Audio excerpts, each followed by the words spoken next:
From ABC, this is World News Tonight with Max Robinson at the National Desk in Chicago, Peter Jennings at the Foreign Desk in London. A special assignment report, The Hostages, Surviving Freedom. And at our desk in the new ABC News Washington headquarters building, Frank Reynolds.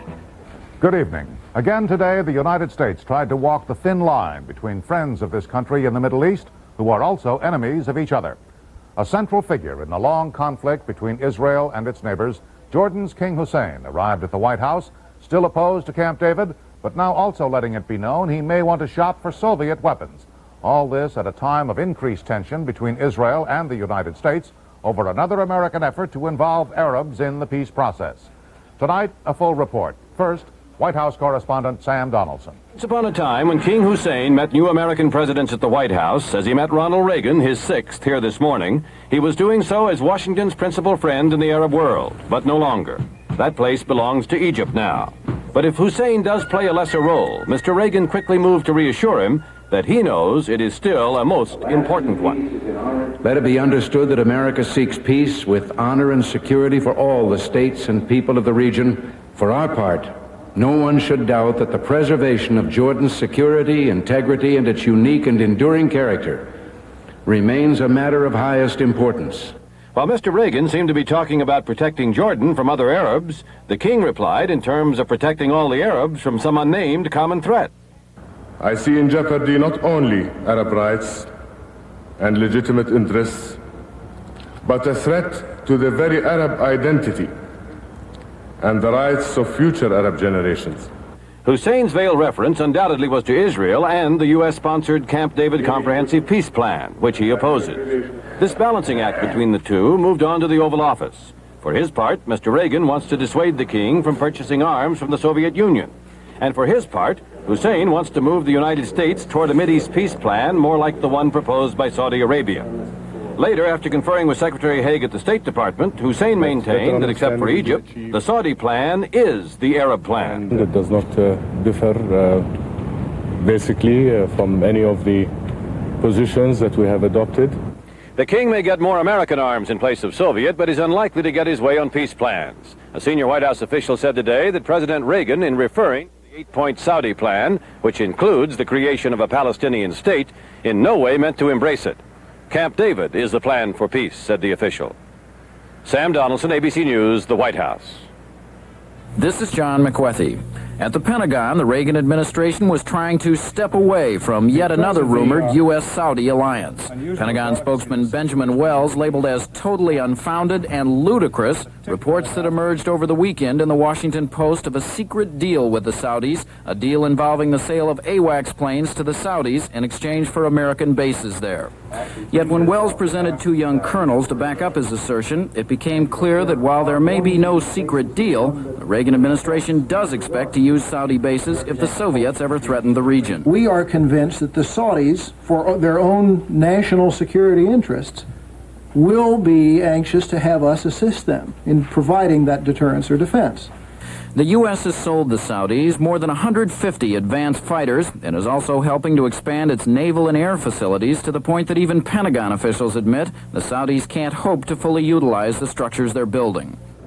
So even though there is no formal secret agreement, there definitely has been some planning by both sides. Planning that will make it a great deal easier for American forces to use Saudi Arabia as a forward base should the situation ever call for it. John McWethy, ABC News, the Pentagon. In the Middle East itself today, Saudi Arabia's Crown Prince Fahd urged the United States to recognize the Palestine Liberation Organization. He told the Saudi news agency there is no peace without the Palestinian people and no Palestinian state without the PLO. Prince Fahd called his 8-point plan for a Middle East settlement an acceptable and balanced substitute for the Camp David Accords. Israel's Prime Minister Begin couldn't disagree more. He told Parliament we reject the Saudi plan from point 1 to point 8.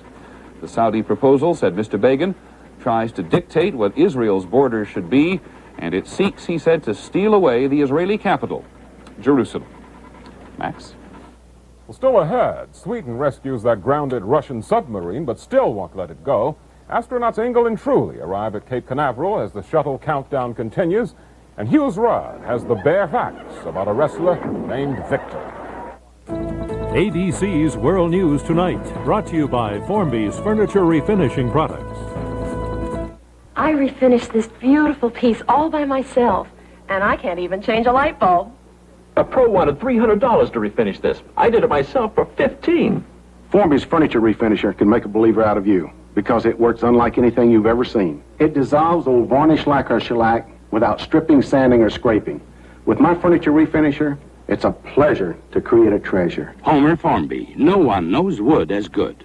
Look for special values on Formby's complete refinishing and care kit. Over 100 years ago at the International Flower Fair, America's #1 flower won its name, Gold Medal.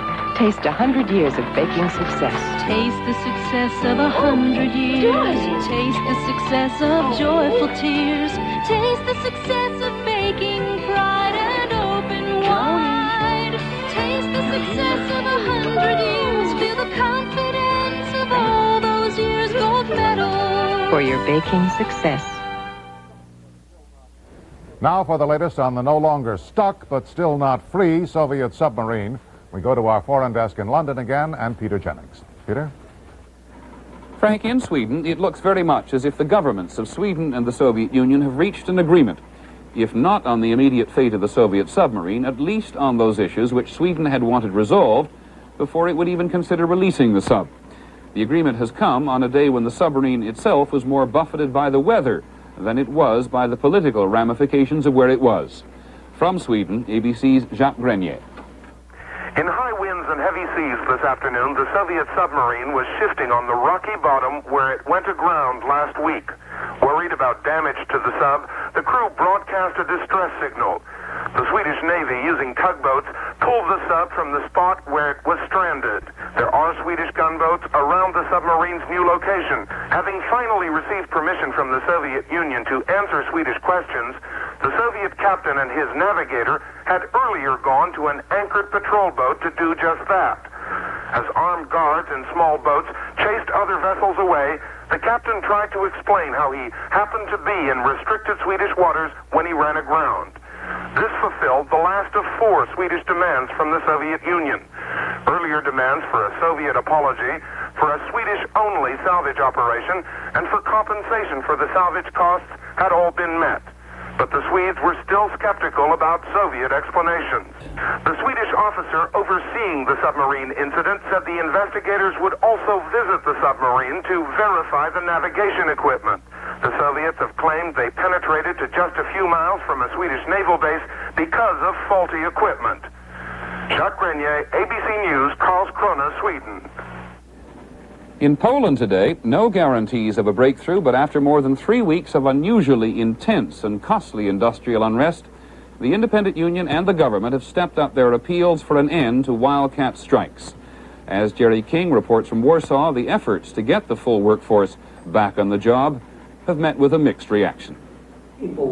What's seen here as a crucial week opened with Lech Wałęsa persuading representatives of 120,000 workers to suspend their wildcat strike in Tarnobrzeg. He did so by bringing a government promise of renewed talks about ways to improve food supplies in the region. Still, local leaders vowed to walk out again if those talks do not bring immediate and positive results. The strike suspension was confirmed at a mass rally. Tarnobrzeg is particularly sensitive to the government because its sulfur mines export mainly to the Soviet Union. Solidarity officials in several other centers, including the vital coal mine region of southern Poland, also called off strikes or strike threats. But in Zhirodov, local union officials listened to a new appeal from the government, decided it was not enough, and their protest moved into its 4th week. They'll send a team to Gdansk tomorrow, demanding a general strike. But the mood at Solidarity's national executive meeting in Gdansk will be anything but pro-strike. The union leadership is expected to discuss its own ban on wildcat strikes. And if the membership refuses to go along with it, Solidarity's leadership loses its credibility. And that, as Lech Wałęsa has already warned, could well mean the end of Solidarity and of many of its achievements over the past 14 months. Jerry King, ABC News, Warsaw. Continued and critical labor unrest here in Britain. The future of this country's biggest car maker is in doubt. 58,000 workers at British Leyland, which includes Jaguar and Land Rover among its models, are striking for more pay. The company chairman says if the labor force doesn't vote to return to work tomorrow, he'll close the plants. The result will be a serious blow to a troubled British economy. A snowball effect could add hundreds of thousands to unemployment rolls already at record highs. Max? Here at home, Peter, most major banks today cut their prime rate by half a point to 17.5%. That follows a Federal Reserve Board decision on Friday to cut by a full percentage point the rate it charges member banks for loans. Those declining interest rates again sent the stock market sharply higher.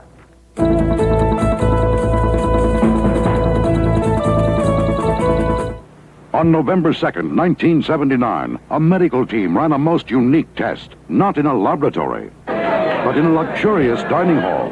First, 132 participants ate and drank more than their fill of rich, spicy food and wine. Second, most of them got upset stomach. Third, we administered Pepto-Bismol. Most all who took Pepto-Bismol felt relieved from their nausea and bloated feeling within 30 minutes. Now that was my kind of test. You won't find them in a Sealy. You won't find them in a Serta. You won't find them in a Stearns & Foster, but you will find them in a Beauty Rest by Simmons. Hundreds of these exclusive Beauty Rest coils. They're wrapped individually so they're free to move separately to give every part of your body the kind of firm, comfortable support you won't find anywhere but here. There's just no rest like a Beauty Rest by Simmons. Rare whooping cranes spend the winter on the Aransas Peninsula in southern Texas, where Conoco produces oil and natural gas. For protecting the crane's habitat, we were the first company to receive the Citation of Merit from the National Audubon Society, which shows, we think, that America's energy can be developed even as America's environment is preserved. Conoco, now combined with DuPont for a better energy future. The countdown at the Cape continues for the Wednesday morning launch of the Space Shuttle Columbia. Astronauts Joe Engle and Richard Truly today flew to Cape Canaveral to prepare for Columbia's second mission in space. Science editor Jules Bergman reports. The flight from Houston was uneventful. Spacecraft Commander Joe Engle in one T-38 jet trainer and co-pilot Dick Truly in a second. And if the 1 month delay in the launch of the shuttle had irritated Engle and Truly, it didn't show today. The Columbia's ready, and Joe and I are more than ready, and we really appreciate all y'all coming out this afternoon to greet us. We're all set to go, and I couldn't thank you anymore. We're glad to see you. Thanks a lot. They then got back in their T-38s and flew approaches to the shuttle runway at the Cape. Meanwhile, at Pad 39, the countdown is still moving smoothly toward Wednesday's launch. The problem, if there is one, could be high winds which have plagued the Cape since Thursday. But Shuttle Test Director Deke Slayton is optimistic. Our forecast for Wednesday looks pretty reasonable right now. The winds are blowing a little strong, but they're supposed to rotate around to the south and lessen up, so we're very optimistic right this minute. Weather looks good here, and it looks good out at our landing site. Tonight, it's early to bed for Engle and Truly. Tomorrow, they'll get up at the same hour as they will on launch day, visit the pad before dawn, then go fly the shuttle training aircraft for a final session of practice emergency landings before Wednesday's scheduled 7:30 a.m. liftoff. Jules Bergman, ABC News at the Kennedy Space Center. ABC News will provide live coverage of Columbia's second mission in space beginning at 6 a.m. Eastern Time Wednesday morning. On the West Coast, scientists from around the world are looking even deeper into space, and what they're learning may teach us a lot about this planet. Stephen Gear reports. Satellite data from the planet Venus is leading scientists into predictions of serious dangers for planet Earth. This is a composite of photographs of the heavy cloud cover of Venus made up largely of carbon dioxide. Were it not for this blanket, Venus, which is similar in size to the Earth and only 30% closer to the Sun, would have temperatures similar to ours. But Venus boils with a surface temperature of 900 degrees. The carbon dioxide produces a greenhouse effect, keeping the Sun's heat locked in. We're very concerned in the case of the Earth that by burning fossil fuels, we're gradually increasing the carbon dioxide content of our atmosphere, and we're going to cause the climate to get significantly hotter. Carbon dioxide in the Earth's atmosphere has increased 15% in the past 50 years. Also fascinating the scientists here is the limited movement of the geologic crust of Venus, the kind of movement that causes earthquakes. One factor is that Venus has no moon. lending credence to theories that our moon may contribute to earthquake activity. These are the only photos of Venus's surface taken by a Soviet probe, but another Russian satellite launched last Friday is due to land on Venus in March. Stephen Gear, ABC News, Palo Alto, California. In other national news, armed inmates at Graterford State Prison near Philadelphia this evening released a group of hostages held since last Wednesday and surrendered. The inmates had barricaded themselves in a prison kitchen after an escape attempt failed. And actor Rock Hudson, who is 55, is reported in serious but stable condition tonight after bypass heart surgery. Surgeons in Los Angeles performed 5 bypasses during a 5.5-hour operation.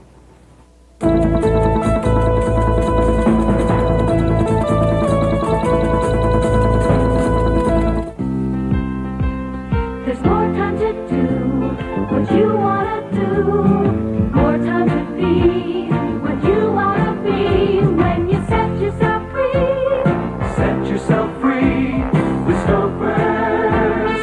Do what you want to do, Stouffer's. Be what you want to be. Set yourself free. Set yourself free. Stouffer's. Place won't be the same without you, Helen. I could stay on a few more years. Many Americans retire with only a gold watch. Century, one of the country's largest insurance companies, is helping corporations offer employees more. Century developed Retired Lives Reserve, a benefits package that provides life insurance and peace of mind that continues even after retirement. Helen, all's well that ends well. All's well that begins well. With Century, you know all's well. Get the cat. Now the cat runs longer than ever before. The Cat.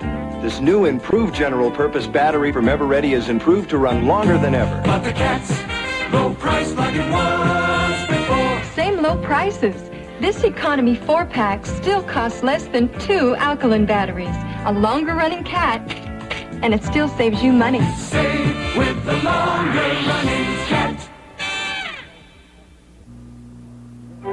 New Colony Classic Chablis is incredibly smooth. So smooth, we even challenged Almaden to an independent taste test. Colony Classic Chablis versus the normally more expensive Almaden Mountain Chablis. The result? 61% preferred the taste of new Colony Classic. Compare Colony Classic yourself. Discover why the new taste of Colony has made the road to success so very, very smooth. The State Department today confirmed what has been common knowledge for years, that American citizens have been flying and servicing planes in Libya, and a spokesman called their actions reprehensible. The New York Times reported today that a pilot who was a British citizen, John Anthony Stubbs, is no longer in Libya. He refused an assignment to fly missions to Chad. Later tonight, Nightline will have more on the American-Libya connection, including a live interview with Stubbs. 2 years ago this week, on November 4th, 1979, this country began a prolonged period of what can only be described as national trauma. The embassy in Iran was seized and the hostage crisis began. It was not to end until 444 days had passed. And how are they doing now, the former hostages? Lynn Scher has this special assignment report.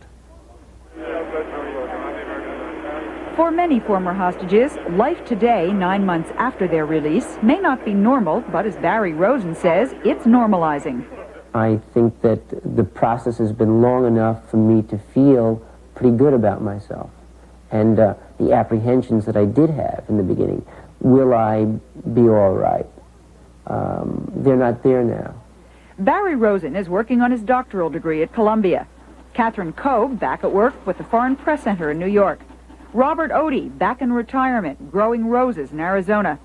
Moorhead Kennedy, back in the public eye as founder of the Cathedral Peace Institute in Manhattan, exploring the relationship between religion and world politics. He quit the State Department, saying he doesn't have to prove himself anymore. When you are taken out of this particular treadmill, left to think things over for a prolonged period of time, you begin to wonder, well, was it worth it? And suppose I get to be an ambassador. So what? Only 3 have resigned from the State Department. One who hasn't, Bruce Langan, has been asked to run for senator from Maryland. 2 Marines are back guarding embassies. One of the 5 who left military service, Billy Gallegos, can't find a job. He's gotten interested in the survivalist movement. 5 hostages have married, 4 divorcing. The First Hostage book is out by Richard Queen, at least 4 others in the works.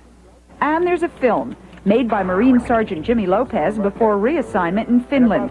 It features characters he invented in captivity and a wry look at his homecoming. Mom! There he is! Dad!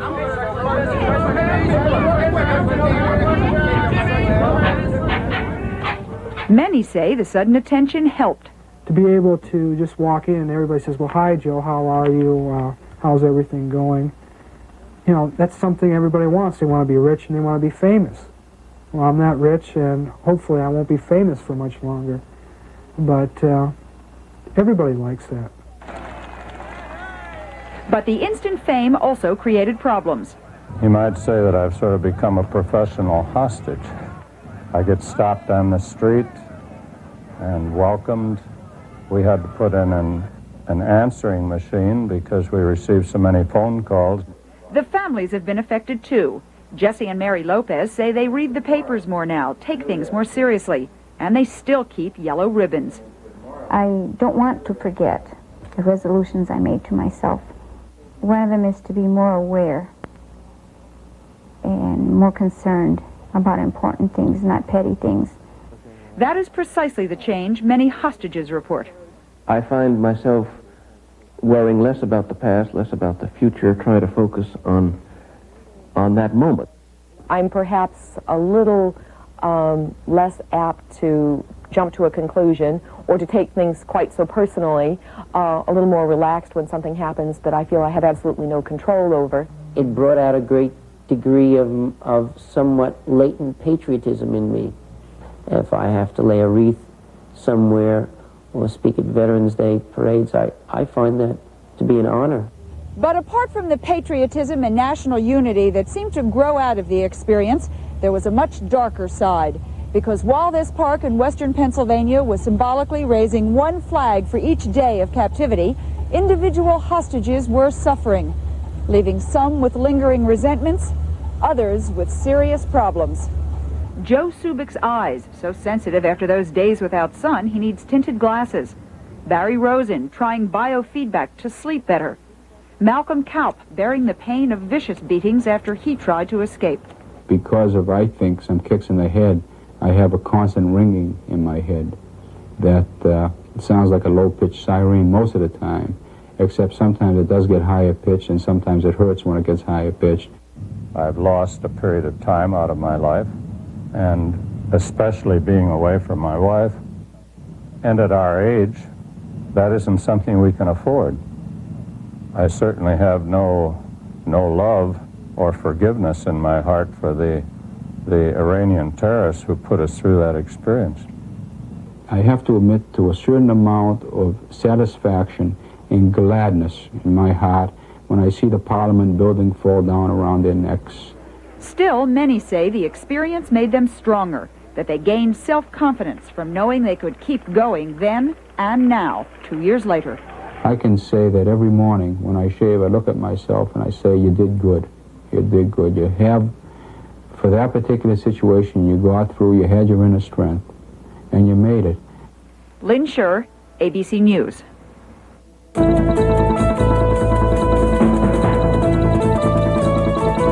When was the last time you took a look? When was the last time you cooked your old friend cream of wheat? It's nice to know the goodness still remains. Even the package looks the same. It's as good as you remember cream of wheat. Remember the mornings you woke up to a light, smooth taste that let the flavor shine through. It's as good as you remember cream of wheat.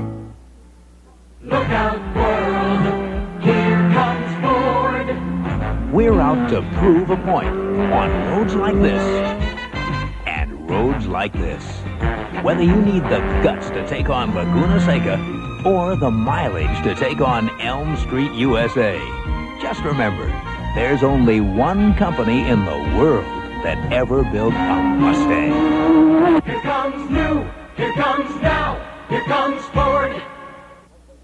Am I going to learn anything new from this? I think so. Watch. 2 regular strength tablets, 650 milligrams. These others also, 650. 650.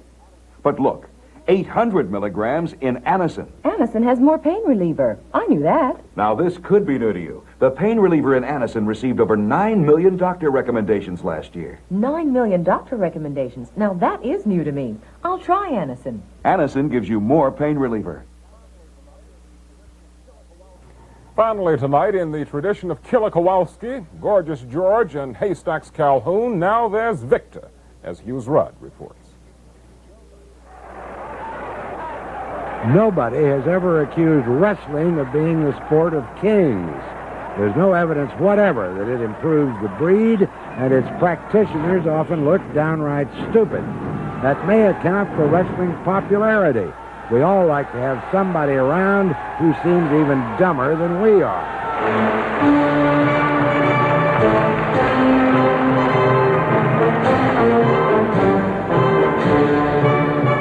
Then there's Victor. The music underlines the fact that this is Victor's moment of truth.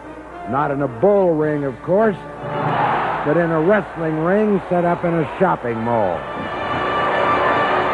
Victor is an Alaskan brown bear, 650 pounds, 8 feet 5 inches in his bare feet.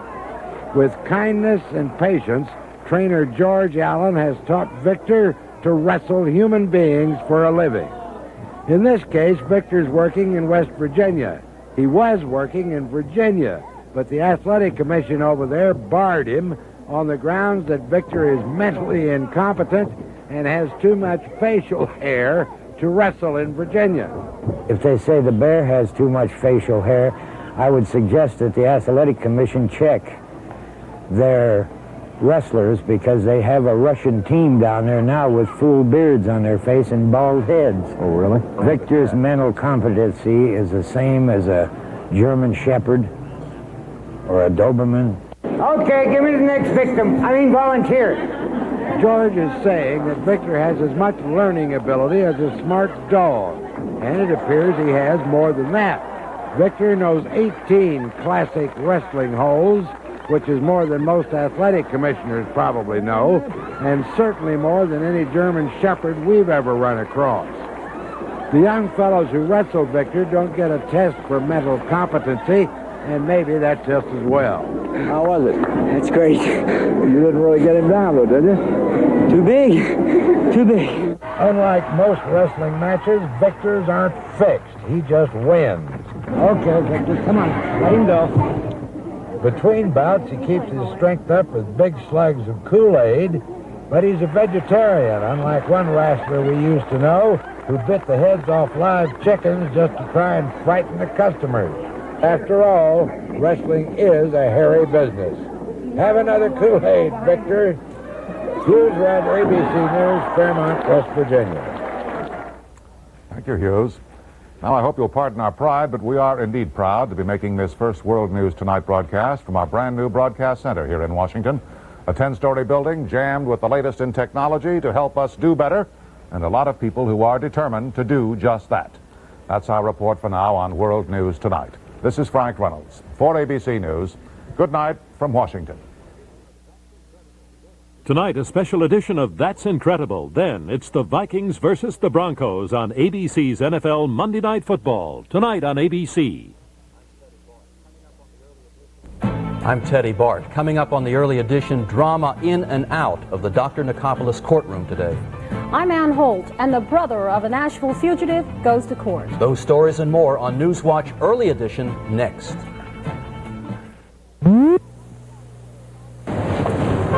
Monday night's PM Magazine is coming from Pulaski, Tennessee. Hi, everybody. I'm Lori Ann Crook. I'm John Burnett, and not only will we be showing you some of the sights and the good people in this town, but we'll also be showing you a guy who loves to climb buildings. In fact, I guess you could call him a human fly. He's walked up the world's tallest building, and we're going to find out why he does it.